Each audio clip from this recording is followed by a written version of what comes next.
On behalf of my mother, Peggy, and my sister, Alyssa, the Nieto family would like to welcome everyone to the 4th annual Jess Nieto Memorial Conference. We're very honored that this event is being held in my father's name, in part because my dad, my sister, and I are all alumni of Bakersfield College, but much more importantly, because the spirit of this conference is clearly emblematic of what my father envisioned for BC when he founded the Chicano Studies program and the Chicano Cultural Center, which is to say, a school that fosters empowerment through education, community engagement, and the pursuit of equal opportunity.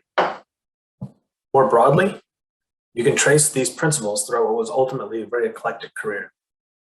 So much so that for my sister and I growing up, it could be difficult to provide a brief response to the seemingly benign question, what does your dad do for a living? Because in reality, he was an educator who taught at and created Latino studies curricula for several colleges and universities. He was a businessman who created Spanish language marketing campaigns that won multiple industry awards, including 2 prestigious Telly Awards. He was an activist who worked with the UFW during the Great Boycotts, fought the Bakersfield City School District to desegregate school boundaries, and was a prominent voice in local media, speaking on issues pertaining to migrants and Latinos. And he also ran a nonprofit organization that offered citizenship services to the community and provided scholarship and mentorship programs to local students. As confusing as it was as a kid to keep track of what my dad was doing on any given day, his life and accomplishments nonetheless ultimately taught me several lessons.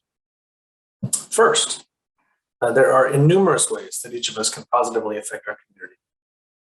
My dad never pressured my sister or myself to pursue any one academic or professional path. Instead, he was much more interested in whether or not we found a subject fulfilling, if it made us happy. He even figured that the most likely route to change was through passionate engagement with the subject matter. And anyone who knew my dad knew that he was passionate about numerous subjects, ranging from the Reagan administration to the Dodgers. Second, it's possible to fight the good fight without becoming embittered. I bring up this point because it feels like we're becoming increasingly polarized and isolated, which makes forgiveness difficult and fosters resentment, even bitterness.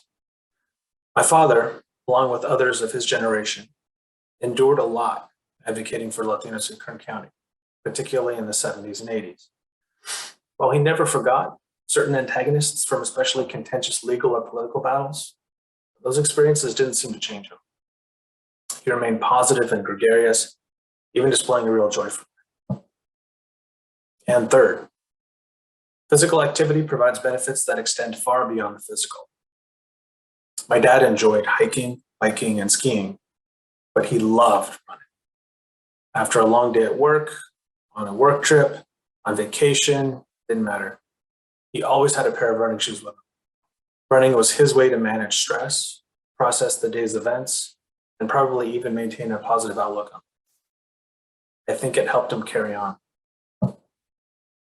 We hope this helps you better understand who my father was and what he stood for, and let you know how extremely excited he would be to see all the inspiring work happening at Bakersfield College. La Familia Nieto looks forward to seeing how each of you make your mark in this community. Thank you and good luck.